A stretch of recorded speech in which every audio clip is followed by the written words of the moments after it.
2019년 4월에 재직하실 때네요. 2019년 4월에 우리가 세계 최초였죠. 사실 며칠 차이, 하루 차이였지만 세계 최초로 5G를 상용화한 나라가 됐어요.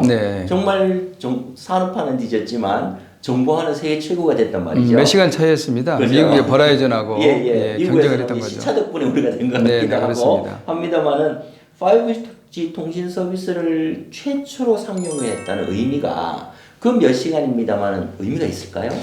앞서 제가 이제 5G의 특징을 몇 가지 초로 말씀드렸습니다만은 가장 핵심적인 것은 앞으로 미래 사회, 미래 경제와 산업에 있어서 5G는 인프라 중에 인프라입니다. 즉 5G 네트워크, 5G 인프라가 없다고 그런다면은 인공지능도 또 5G를 통해서 생산되는 그 막대한 데이터, 즉 빅데이터죠. 빅데이터를 생성하고 축적하고 그리고 분석, 가공해서 새로운 가치와 산업을 창출하는 일 자체가 불가능합니다. 그렇기 때문에 5G를 구축한다는 것은 앞으로 미래 사회에 인프라를 먼저 깐다는 그런 의미가 있습니다. 그렇죠. 그리고 지금은 이제 많은 분들이 그렇게 얘기합니다만은 과거에 2000년대의 전후반 그때가 이제 정보화의 시대였습니다. YS 정부 때부터 시작해서 DJ 정부 때 꽃을 피웠죠. 인터넷을 통해서 PC를 통해서 이제 그렇게 했는데 지금은 이제 지능 정보화라고 그러죠. 즉 이러한 정보 인프라에 지능을 이제 탑재하는 겁니다. 바로 인공지능을 탑재하는 것이죠. 그럼으로써 거기에서 이제 막대한 기회, 막대한 비즈니스 기회를 또 만들 수 있는 그런 중요한 인프라다 이렇게 생각을 하고요. 그런 면에서 당연히 세계 최초라는 것은 그러한 기술을 가장 먼저 채택하고 그러한 인프라를 가장 먼저 구축하고 또 그러다 보면은 우리가 생각하고 있는 미래 사회에 가장 먼저 첫 발을 디딜 수 있는 국가가 되었다. 저는 이제 그러한 어떤 그렇습니다. 하다. 다만 이제 우리가 그때 당시에 정부에서 이제 강조했던 건 뭐냐면은 5G를 세계 최초로 상용화했다고 그래서 자연스럽게 세계 최고의 국가가 되는 건 아니다. 이제부터는 세계 최초로 구축하고 있는 이런 인프라를 통해서 세계 최고의 국가, 세계 최고의 IT 경쟁력을 갖춘 국가로 도약하는 것은 이제 정부와 기업과 각계의 전문가들이 함께 노력해야 된다 하는 그런 메시지를 그때 당시에 정부에서 냈습니다. 그런 그 상징적인 의미, 그걸 이제 또 실질화시키고 우리가 최고의 국가를 만들어내기 위해서는 우리 모두의 노력이 필요하다. 네, 맞습니다. 그런 측면에서 이제 첫 번째로 하나 짚어보았으면 합니다. 첫 번째가 초연결. 초연결의 경제. 먼저 초연결이 뭘까요? 앞서 말씀드렸듯이 이제 4G에 비하면 10배 이상의 연결을 제공하게 되고요. 그 세계적인 IT 기업이죠. 시스코가 이제 몇 년 전에 분석을 했습니다. 그래서 2020년 정도 되면 이 네트워크, 인터넷망에 한 기기가 몇 개 정도 연결될까? 그렇게 전망을 했는데 한 4, 5년 전에 이제 전망치로 보면 금년 내에 약 500억 개의 기기들이 500억 개? 전 세계적으로 인구가 지금 60억인데 70억 가까이 되지 않습니까? 그보다 그렇습니다. 5배가 되는 500. 그리고 이제 우리가 뭐 전 세계 인구의 지금 3분의 2도 지금 인터넷을 지금 쓰지 못하고 있지 않습니까? 약 이제 뭐 45억 정도로 그렇게 봅니다만은 그렇게 본다면은 개인당 수십 개의 기기를 써도 충분히 그게 수행이 가능한 이제 네트워크입니다. 그리고 아시겠지만 지금 이제 시대가 어떤 시대냐면은 디지털 경제 시대를 넘어서 데이터 신경제 시대에 진입했다고 그럽니다. 그게 무슨 뜻인지는 잘 아실 겁니다. 즉 앞서 말씀드렸지만 데이터를 생성 축적하고 인공지능을 통해서 분석 가공해서 새로운 가치, 새로운 산업을 계속해서 창출해내는 그런 시대라는 의미이지 않습니까? 그러려면 우선 가장 첫 번째 조건이 뭐냐면은 연결을 통해서 많은 데이터들을 생성하고 축적을 하는 겁니다. 그렇죠. 5G는 지금까지 나온 이 네트워크 중에서는 가장 완벽한 연결을 제공하는 네트워크다. 이런 게 이제 전문가들의 평가이기도 합니다. 그렇죠.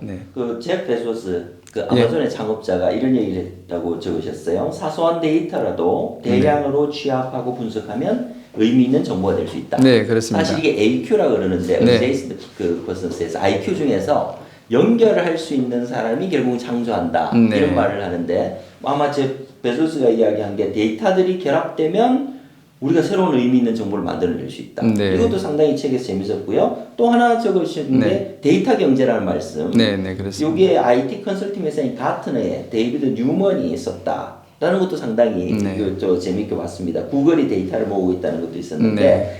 연결해서 제가 제일 관심 있게 봤던 부분은 디지털 트윈. 네. 디지털 트윈이 이제 우리가 4차 산업혁명의 핵심 단어인 CPS에 네, 이제 그렇습니다. 그 또 다른 지멘스가 이야기하는 버전이 디지털 트윈인데 네. 사이버와 피지컬이 연결되는 네, 네. 그 연결의 경제 초연결을 만들 수 있는 경우 5G다. 네, 네, 그렇습니다. 그러면 4차 산업혁명의 핵심 기술로서의 5G 네. 그리고 초연결이 있을 것 같은데 네. 조금만 구체적으로 좀 설명해 주시기 바랍니다. 네, 앞서 이제 몇 가지 이제 그 사례를 들어서 이제 설명해 주셨지 않습니까? 네. 아마존의 사례, 구글의 사례, 그 다음에 디지털 트윈까지 말씀하셨는데, 먼저 이제 아마존이나 구글 같은 경우 최근에 제2의 창사 선언을 이제 했습니다.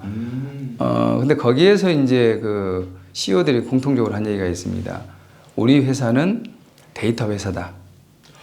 네. 네, 물건을 파는 회사가 아니다. 데이터 회사다. 그렇죠. 예. 데이터를 모으고 분석해서 또 그걸 최적화해서 다시 기업과 이용자들한테 제공함으로써 더 많은 소비와 더 많은 이용을 촉진시키는 것이죠.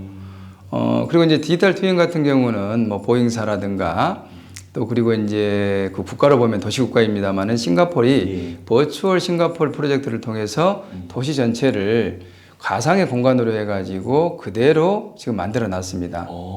물론 이제 싱가포르 같은 경우는 이제 도시국가로 해서 규모가 작기 때문에 그런 게 가능합니다만은 예를 들어서 지금 나사 같은 경우도 지금 그 디지털 트윈을 가지고서 실험을 계속하고 있습니다. 그렇죠. 왜 그러냐면은 우주 공간에서 또는 화성에 예, 예를 들어 이제 도킹을 한다거나 아니면은 이제 우주선에 사고가 발생하면 이게 돌아와야 되는데 우주에서 그걸 실험할 수는 없지 않습니까? 그렇죠. 그렇기 때문에 그와 동일한 이제 그 환경을 구성을 해서 그걸 이제 점검을 해보는 것이죠. 실제로 그래서 어떤 재난 상황, 사고가 생겼을 때 어떻게 거기에 대응을 할 것이냐.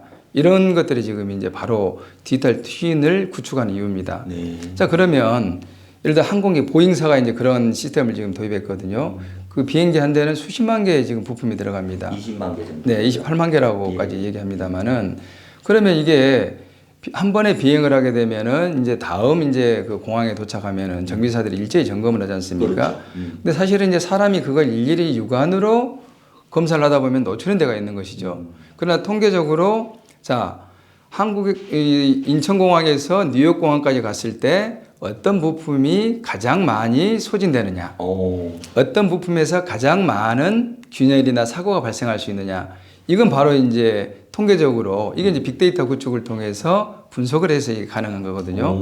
그랬을 때는 이제 점검의 시간이라든가 노동의 시간 투여가 훨씬 줄어드는 거지 않습니까? 그렇죠. 이런 게 있는 것이고 비용 절감, 업무의 효율성이라는 측면이 있는 것이고 도시와 이제 국가라는 측면에서 본다고 그런다면은 앞서 말씀드렸던 싱가포르의 버추얼 싱가포르나 지금 우리가 하고 있는 저 스마트 시티 같은 경우는 특히 세종시가 그렇죠. 많이 세종시와 이제 부산시가 시범 사업으로 이제 하고 있습니다. 이건 뭐냐면은 가상의 공간 속에다가 도시를 구축하는 겁니다. 근데 우리는 지금 아직은 싱가포르처럼 디지털 트윈 형식의 그대로 지금 만들지는 못하고 있습니다. 아직은 초기 단계죠.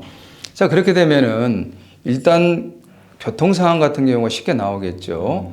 그 다음에 이제 갑자기 풍수해 그렇죠. 때 이제 어느 정도 이게 도시가 대응을 어떻게 해야 되느냐 이런 문제가 나올 그렇죠. 거고요. 비가 예를 들어서 10mm 왔을 때, 60mm 왔을 때 그렇습니다. 이제 하수 관로들의 상황이라든가 이런 것들 다 파악할 수 있는 그렇습니다. 그리고 이제 안전 문제가 있겠죠. 그래서 이제 심야에 어디에서 이제 예를 들어서 사고가 많이 발생하는 건지. 그래서 이러한 것들이 지금 전체적으로 다 이제 컨트롤이 되기 때문에 안전 문제라든가 환경 문제라든가 결국 이를 통해서 주민들의 그 삶의 편리성, 안전성 이런 것들이 이제 확보가 가능하게 되는 것이죠. 그런 면에서의 이제 말씀하신 디지털 트윈이나 이런 것들이 의미가 있다. 그래서 우리가 이제 우리 일상생활과 그리고 어떤 행정 중에서도 복지 같은 경우는 대단히 필요하지 않습니까? 그렇죠. 이러한 것들이 이제 디지털로 바꾸자, 대전환하자. 이게 이번에 이제 정부에서 나온 코로나19 위기에 대응해서 확정해서 지금 발표한 디지털 뉴딜에 예, 그러한 내용들이 지금 담겨져 있습니다. 네. 아, 초연결 5G가 스마트 시티까지 만든다라는 게 예, 굉장히, 지금 예, 그런 것도 아주 우리가 정말 5G가 중요하구나 이런 생각을 하게 됩니다.